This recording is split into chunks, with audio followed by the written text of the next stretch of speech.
All right, last section, organs of the female reproductive system. We talked about sperm with the males pretty much. The organs of the female reproductive system maintain egg cells. So that's pretty much the main purpose of females, is to produce the egg cells. They're going to transport them to where they're fertilized, which is usually in the fallopian tube. They want to provide a favorable environment, that's typically in the uterus, give birth, and produce female sex hormones. So the primary sexual organs, gonads, we talked about this last time, are the ovaries in the female, and then the other parts are going to be part of your internal and external accessory organs. So if we look at this picture, this is from the side, and I sometimes think that it looks a little confusing when you look this way, so I'll describe it the best that I can. So if we look down here at the bottom, you can see here's the urinary bladder. So here's your urethra and the urethral opening. So behind the urethral opening is the vaginal orifice, or the opening, which the vagina sits in this area, and then the uterus sits above your bladder. Which is why when a female becomes pregnant, the sensation of having to go to the bathroom more often, if you've been around a pregnant person, they tend to go to the bathroom quite often, that baby sits right on top of the bladder. So obviously that's going to create pressure. Rectum then is behind. Fimbriae are the little fingers that surround the ovary. So here's the ovary. Uterine tube, also called fallopian tube. They are the same thing. And that is pretty much everything. Clitoris sits towards the front. So here, and we didn't talk about that with the males part very often, or at all actually. The male sensation part is on the outside of the penis. On a female, excuse me, the sensation part is the clitoris, which sits way in front of the vagina, which is why it is more common for a male to reach orgasm than female. And that is biologically why it's that way. Labium minor and major. Minor is going to be on the inside, major is going to be on the outside. There are some better pictures on your online activities for that. Ovaries are a solid, oval-shaped structure. They sit in the pelvic cavity.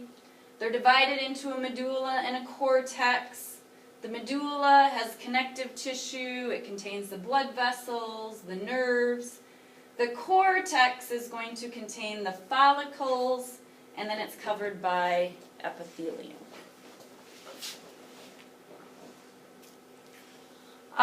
Primordial follicles. During prenatal development, small groups of cells form millions of these primordial follicles. Each consists of a primary oocyte surrounded by follicular cells.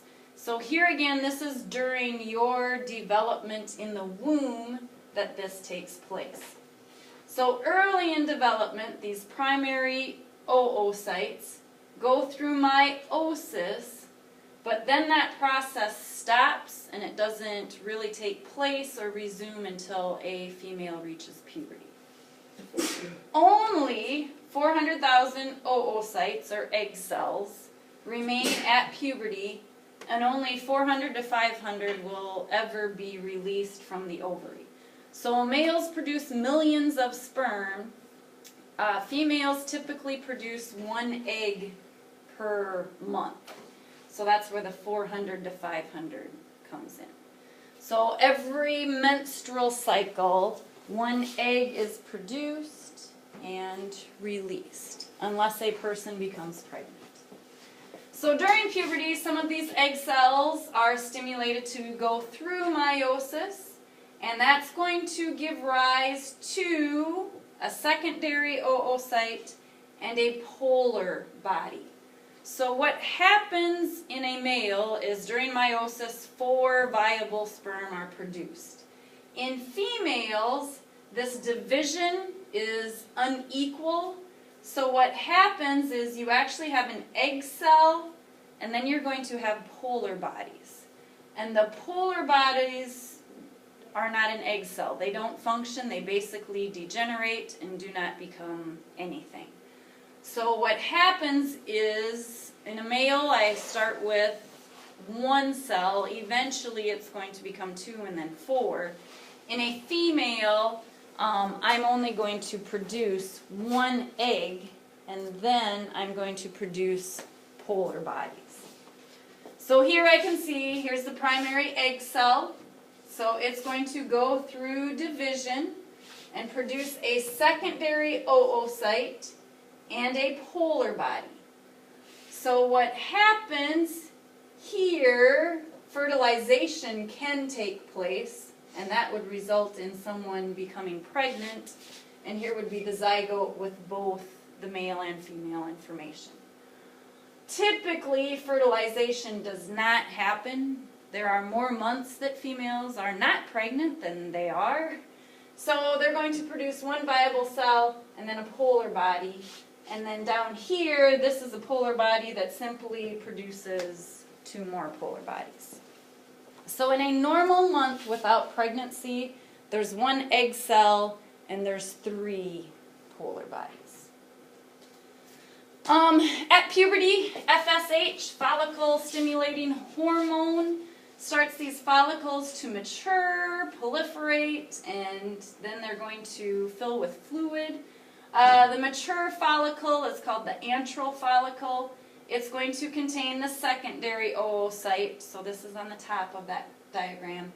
And it's surrounded by the zona pellucida, which is attached to what's called the corona radiata. Basically, what happens is these outside layers are what protect the egg, and they're the part that the sperm has to get through. So follicle development, here again, this is at the beginning during puberty, takes about 300 days, and then as that development has happened, you will start to produce ovulation, or you will start to go through ovulation approximately every 28 days. And as teenagers, a lot of times that will not be, a lot of teenage girls might go a few months without a menstrual cycle, and then they might have one, and they might have it the next month. It's not always real regular. So here is the follicle.